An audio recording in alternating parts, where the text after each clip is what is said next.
The evening sun bled over the canyon walls as a lone cowboy named Cole Thatcher rode the last miles of a long, punishing trail. His horse thick with dust and his mind fixed only on reaching water before nightfall. When suddenly he spotted a strange stillness on the horizon, an abandoned wagon sitting crooked in the dirt, like a wounded animal left to die.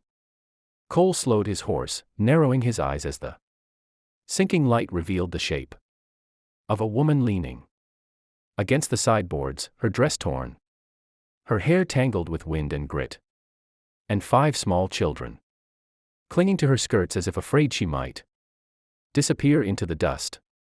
Cole felt a jolt in his chest, not fear, but something heavier. Something like the instinct a man gets when he knows trouble is close, and he nudged his horse forward with quiet urgency, his boots hitting the ground before the horse had even stopped. The children tensed, their wide eyes tracking him like frightened deer, while the woman tried to lift her head but only managed a faint, exhausted shake. She looked beyond weakness, beyond fear, like someone who had used the last of her strength just to stay upright. Cole raised both hands in the air, speaking low and gentle, "Ma'am, I ain't here to scare nobody," and after a moment he knelt in the dirt, seeing how her fingers trembled, how her lips were cracked from thirst, how the littlest child, no older than 2, pressed his face into her side, too tired to cry. Cole scanned the wagon, one wheel shattered, the yoke split clean through, their supplies scattered as if the desert itself had torn through them. "What happened?" he asked softly, and the woman's voice came out thin as smoke. "They left us. The men we were traveling with said we were slowing them down. Said we wouldn't make it." Cole felt anger boil up. Hot and sharp, but he swallowed it down. Anger wouldn't fix this. He offered her his canteen, and for a long second she stared at it like she wasn't sure whether it was real. Then finally she took it with shaking hands, guiding the first sip to the child beside her. The others crowded in, dust-covered faces desperate for water. And Cole felt something hard settle in his chest. No horseman with a beating heart could ride away from this. "How long you been out here?" he asked, and she whispered, 3 days. Maybe 4. The sun's taken everything from us." Cole looked at the darkening sky. Coyotes were already calling from somewhere behind the ridge. The desert would turn cold. Soon, deadly cold, and a woman alone with 5 children wouldn't survive another night. He studied her closely now. She wasn't just tired, she was pregnant, her hand resting protectively against her swollen belly. That was when his decision stopped being a choice. "Ma'am," he said carefully, "you and these young ones, you're coming with me. I'll get you to Fort Mason. There's food, water, shelter. But we gotta move before night." The woman blinked up at him, disbelief mixing with fear. "Why? Why help us?" Cole tightened the reins in his hand and answered with the plain truth. "Because no one else did." She closed her eyes then. Not in despair but in something that looked like relief for the first time in days. Cole lifted the smallest child onto his horse. Then the next, working fast but gentle.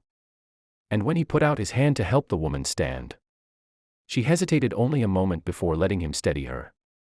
"Easy now," he whispered as she swayed, catching her weight before she fell.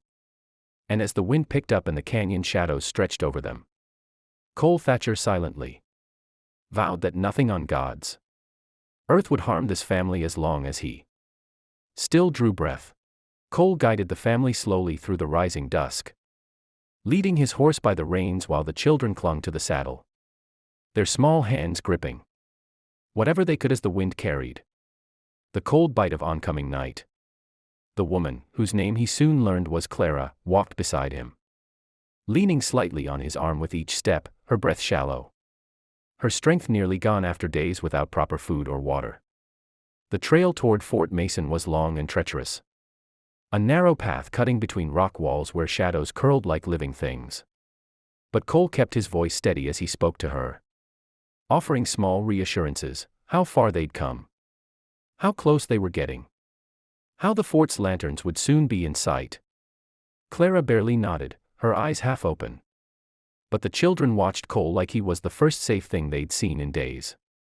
The littlest one, a girl with sunburned cheeks, reached for his hand, and Cole, with a lump in his throat he didn't expect, squeezed her tiny fingers back.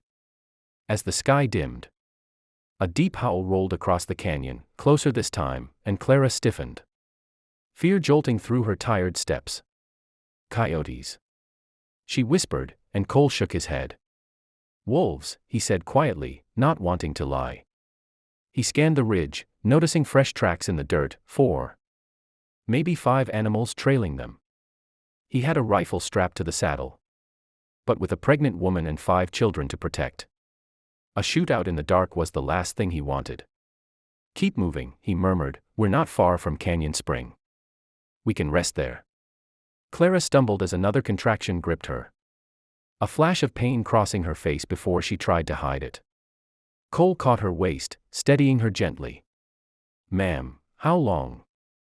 he asked, and she swallowed hard, tears collecting in her dusty lashes. "Soon," she breathed. "Too soon." Cole cursed under his breath, not at her, but at the men who abandoned her in this condition, then bent to pick her up, knowing she couldn't walk another mile. She protested weakly, saying she didn't want to burden him. But Cole shut that down with a firm shake of his head. "You're not a burden," he said, lifting her with surprising ease. "You're a mother fighting to keep her young alive. That makes you the strongest person on this trail." Clara cried then, quietly, the kind of tears that come from exhaustion more than sadness. And Cole held her a little closer as he walked. The wolves howled again, closer now, and the children flinched. But Cole kept moving, determined, unwavering. The fire crackled fiercely as Cole froze, his hand sliding instinctively toward the rifle strapped to the saddle. Eyes narrowed toward the shifting brush where the sound had come from. The children huddled closer to Clara, who despite her pain tried to gather them in her arms, her breathing sharp with each contraction. Another rustle, heavier this time, then 2 yellow eyes glinted in the darkness, followed by the low growl of a wolf testing the edge of the firelight. Cole stepped forward slowly, keeping his body between the danger and the family. His voice calm but firm as he whispered, "Stay behind me. No matter what." The wolf crept nearer, emboldened by hunger, its ribs visible beneath a coat roughened by winter. Then another appeared behind it, and a third, circling like shadows with teeth. Cole raised the rifle, steadying his aim despite the cold seeping into his fingers. "Don't make me do this," he muttered under his breath, not to the wolves, but to fate itself, which had already taken this woman and her children to the edge of death. The first wolf lunged, snapping at the boundary of firelight, and Cole fired a warning shot overhead, the sound exploding through the canyon. The wolves recoiled, startled, but not enough to flee.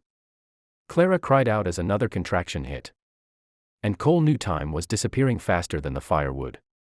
He grabbed a burning branch, waving it in wide arcs that lit up the night sky. The flames pushed the wolves back, their growls fading as they finally retreated into the dark, the echoes of their hunger trailing behind them like a bad dream. When the danger passed, Cole rushed back to Clara, dropping to his knees beside her as she clutched her belly, sweat beading on her forehead despite the cold. "It's happening," she gasped, voice trembling. Cole nodded, his pulse pounding. He moved the children closer to the fire, giving them blankets from his saddlebag, and instructed the oldest, an 8-year-old boy with brave eyes, to keep them warm and stay alert. Then Cole knelt beside Clara again, gently brushing the hair from her face. "I'm right here," he said, and he meant it with every fiber of his being. What followed was a long and brutal hour, the kind that tests a person's spirit. Cole guiding her through each painful wave, his hands steady, his voice unwavering as he helped bring new life into the cold desert night.